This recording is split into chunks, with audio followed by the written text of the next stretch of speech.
Thank you. Good evening, ladies and gentlemen. Welcome. My name is Darko Butorac. I'm going to talk to you tonight about the language of orchestral conducting.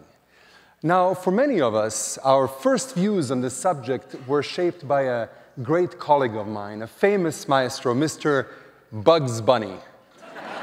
If you remember, he donned his white-gloved hand and held it on high as the tenor sang the eternal B-flat turning green. And as trying as opera singers can be sometimes, this is not what conducting is all about. The language of conducting is certainly a complex one, and to the casual observer can appear almost mystical. There's something very magical about moving your hands and all of a sudden sound emerging. Now, if we think of language as using words to express our ideas and our emotions, I think of conducting as a language that uses gesture to turn ideas into music. And this is a three-part process. First, we have objective study of the score, then creation of a subjective vision, and finally, the synthesis of the two into expressive gesture.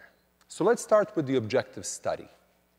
Every time I open a new score, I go through it very slowly and try to absorb all the little details, the dots and dashes, the black notes on the eternal white pages. All the while, there's no personal expression going on. There's no interpretation, just the facts, ma'am. It would be very much, let's do an example. Let's take the Romeo and Juliet Overture by Tchaikovsky. So we open the first page, we see the list of instruments, 4 of them play, 2 clarinets, 2 bassoons. The key is F sharp minor, very dark. There's a 4-bar phrase rising, and there's a little crescendo at the end.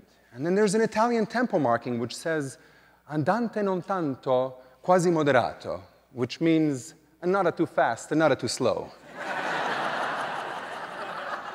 And I do this for the whole piece. I absorb all these little details, but again, without any personal expression. It would be as if we took the text of the Shakespeare and memorized it like this. 2 households, both alike in dignity, in fair Verona, where we lay our scene. Not particularly inspiring. Dead and robotic. How do you bring it to life? You add subjective vision and personal expression. So the score, the musical score, is very much similar to a script. It offers a lot of information. It tells us to play things fast or slow, loud or soft, but not how loud or how soft. Every parameter of music is malleable. The dynamics, the articulations, the color, the tone.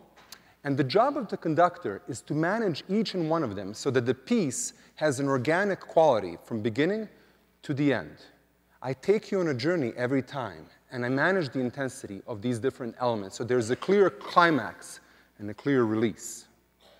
And mind you, this is not exactly decided by personal whim. You can't just do, I'll take 2 shots of coffee in the morning and let's just go faster tonight. No, it's a journey of discovery. You look for clues. You look at the harmony. The harmony implies certain tensions. You learn about the style of the period, other works of the composer, and certainly the composer's biography.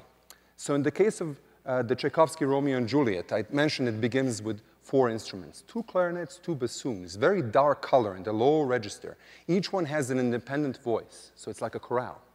And we know Tchaikovsky is Russian. He was raised in the Orthodox faith, therefore he's familiar with Orthodox chant. And that's exactly what this music evokes. So now we think, in Shakespeare, who's related to the church? Aha, Friar Lawrence. And so the opening of the piece, to me, seems like Friar Lawrence sitting down and telling us this fantastic story of 2 forlorn lovers. 2 households, both alike in dignity, in fair Verona, where we lay our scene. This is where artistic choices begin to matter. This is how music comes to life. Now we come to the third part, the synthesis of the subjective and the objective into gesture. So let's talk about how we get an orchestra to actually make a sound together. So I'm going to turn you now, all of you, into one giant TEDx clapping orchestra. Don't worry, musical talent not required. All you have to do is clap together. Here we go. Ready? Follow my lead. Yeah, not very together, is it? All right, to explain how you actually have to start the orchestra properly, let me use a fantastic technological gadget. Please clap when the ball hits my hand. Aha, very nice. Good, healthy, forte. The reason this works, of course, is because we know exactly when the ball will hit my hand. Wow, you're well trained. Here you go. Now I'm going to take my hand and do the same thing. So I'll just relax it and let it fall down. Let's do it again. Yes, a little early in the first violins. I'm going to remove my left hand and we'll do it again. Just clap when the hand returns. Yes, when it goes down. Yeah. Very good. And if you'll notice, what happens is the gesture imitates breathing. Inhalation and exhalation. Yeah, exactly. It's the same thing that chamber musicians do when they play together. They inhale as they start to play together. Now let's talk about what the hands actually do. In proper school fashion, our crash course continues. The right hand is used to keep the orchestra together by showing patterns. And the pattern depends on the meter of the music. So if we have duple meter, we go like this. 1, 2. Man, you're really, really excited. Good, I like it. All right, so that's duple meter. 1 and 2, up and down. If it's a piece in 3, it's a triangle. So it's 1, 2, and 3. A piece in 4 looks like this. 1, 2, 3, 4. Or a good mnemonic is floor, door, window, ceiling. And then if you're really talented, you can try this. 1, 2, 3.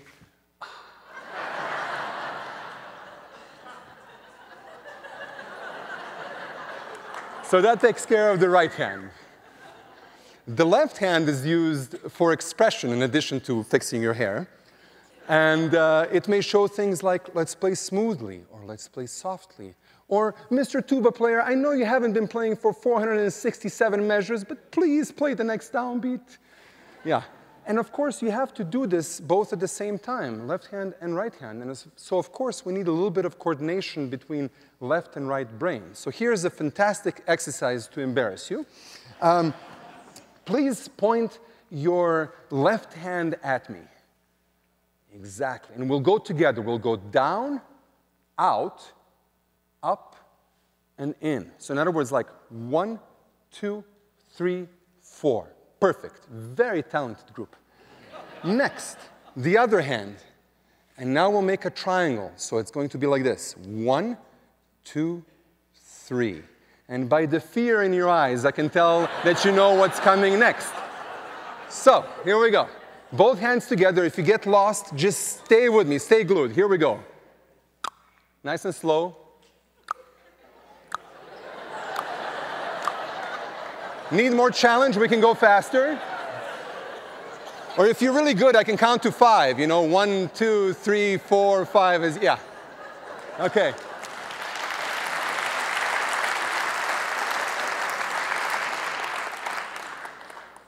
So now you're ready. You have your right hand, you have your left hand, you have the coordination, you're ready to conduct, right?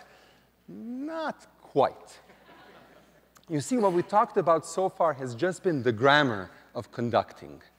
The first step to true mastery is realizing that hand motions are just hand motions. This is my hand going up and down. This is not a crescendo. Great conducting starts with a little bit of method acting. You take that which you learned, and you form a clear sound picture in your head. It's in your body, and out of there, it comes out. So then a crescendo can be like this. It's something very honest that comes from within you. The second step to great conducting is the realization that leadership requires a really fine balance between empowerment and management. You have 75 musicians in front of you, centuries of collective musical experience. And the great conductor will know exactly when they need a clear beat and when they need to step out of the way and just shape the music. The conductor, Herbert von Karajan, put it beautifully. He said, the purpose of each conductor should be to make himself unnecessary. And what he meant by this was that the musical experience on stage is not about following a beat, but rather about all of the musicians breathing together, playing together, seeing and having one vision of a work of music, true teamwork. And the orchestra is one of the best examples in life of the whole being so much larger than the sum of its parts. You see, every performance is not just an opportunity to recreate what the composer had in mind. It's an incredible opportunity to inspire a community, to bring goosebumps, to bring tears, joy, excitement, a visceral connection to the music, so that when you leave the theater, you can feel inspired, and you take that passion and you bring it to your everyday life and work, and you make the whole world a better place as a result. This is why we need great art. This is why we need great music. Thank you.